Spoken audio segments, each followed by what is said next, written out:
My parents dragged me to court over my unemployed sister's debt. I didn't cry, I didn't scream, I just stayed silent. Then I placed each piece of evidence on the table, and the truth shut their mouths in front of everyone. When the verdict came, their eyes dropped, and my no became a lesson they would carry for the rest of their lives. They called my name. The courtroom was silent. My mother kept her head lowered. My father looked toward the lawyer. I stood there. I didn't cry. I didn't scream. I just stayed silent. My name is Sarah. 33 years old. I live in a suburb in Ohio. A single mother. 2 jobs. Organizing files has always calmed me. People call me cold. I call it survival. If this moment made your chest tighten and your curiosity spike, stay with me. Subscribe and keep reading. Some truths don't end here, and neither does this story. My sister Emma. 29. Unemployed. A temporary phase, according to mom. Credit cards. Personal loans. Rent arrears. Her debt wasn't numbers. It was excuses. My mother Linda. 62. A prisoner of what will people say. The loudest voice in the house. Her voice decided what was right and what was wrong. My father Mark. 65. Retired. Always said let's not escalate. He never escalated. He never defended either. And me, the family's difficult one. The one who asks questions. The one who keeps receipts. The first question came in court. Miss Sarah, do you acknowledge responsibility for your sister's debt? I didn't look at the lawyer. I looked at the judge. Oh. My mother's breath caught. How can you say that, she whispered. Then louder, she's your sister. Exactly, I said. She is. The lawyer waved documents. Your parents co-signed under the assumption you would cover the installments. An assumption isn't a contract, I said. The judge paused his pen. Proceed. None of this was sudden. 3 months earlier, a certified letter had arrived. Notice of claim. My mother called immediately. Beta, just help a little. Court words sound scary. Show me the papers, I said. Why are you like this, she asked. I did what I always do. Silence. Waiting. Before the first hearing there was a meeting at home. The dining table. The same one where every Thanksgiving the turkey somehow comes out dry. Dad said it's temporary. Emma rolled her eyes. I'll pay you back. I asked from what income. Mom slammed her hand on the table. Stop interrogating her. I closed my notebook. Fine. Emma didn't show up in court. Anxiety, Mom said. Convenient, I said. The lawyer held up my pay stubs. You can afford it. I didn't smile. Affordability doesn't equal liability. The judge raised his head. Do you have evidence to support your position? Opened my bag. Took out the files. In order. Blue. Gray. White. Yes. The first paper. Exhibit A. Text messages, I said. Dates appeared on the screen. Emma, don't tell Mom about the job. I want the loan approved. I paused. He had a job. My mother jolted. What job? I read aloud. Part-time at a salon. Cash tips.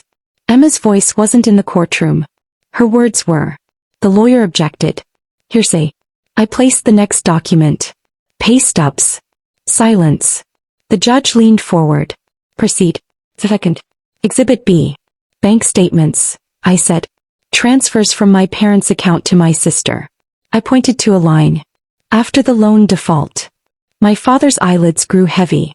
Mark, the judge asked. He didn't answer. Third. Exhibit C. Forged signature, I said. My voice didn't shake. On a guarantee letter. My name. Not my hand. My mother stood up. That's a lie. The judge struck the gavel. Sit. I slid the handwriting analysis report forward. Independent expert. I took a breath. Requested by me. 2 weeks ago. My mother grabbed her head. Why would you do this to us? I didn't respond. I placed the fourth paper. Exhibit D. Group texts, I said. Family chat. I read. Mom, we'll say Sarah agreed. She won't fight us. Emma, she always caves. Dad, let's not escalate. I looked at the judge. I escalated. The lawyer took a sip of water.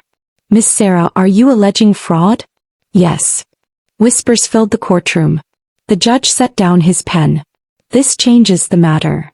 My mother looked at me. Beta. Don't, I said. My voice was sharp for the first time. Not here. A recess was called. We stepped outside. Emma stood in the corridor, cap pulled low. Why are you doing this? She asked. Because you did, I said. Family helps family. Family doesn't lie. She laughed. You look heartless. I shrugged. I already do. Back in court. The judge asked. Ms. Linda, did you authorize the signature? My mother closed her eyes. Yes. Without consent? Yes. My father lowered his head. Mark, the judge asked. He spoke. I knew. Silence swallowed everything. The first twist wasn't over. Another was coming. The judge said, the court requests additional documents regarding the loan approval. I opened the final file. Exhibit E. Voicemail, I said. The bank officer's voice filled the room. Your daughter's employment verification was inconsistent. However, given your assurance that your elder daughter will cover. My mother screamed. I was protecting my family. The judge raised a hand. Protection doesn't justify misrepresentation. Emma spoke. I needed time. I looked at her. You had time. You chose me. The verdict came. Loan liability dismissed as to me. Fraud referred for further review. Costs awarded. My mother's eyes dropped. My father's voice broke. Can we talk? I gathered my papers. No. There were no reporters in the corridor. Just silence. Emma blocked my path. I'm sorry. I said. Sorry is cheap. Help me once, she pleaded. I slung my bag over my shoulder. I already did. I showed the truth. She didn't laugh. She didn't cry. She just stood there. I walked away. My phone rang in the parking lot. Unknown number. I answered. Miss Sarah? This is the bank's compliance unit. I stopped walking. Yes. We reviewed your exhibits. There's another account. Which account? Opened in your name. 5 years ago. My steps froze. That's impossible. It was used to funnel payments. Small amounts.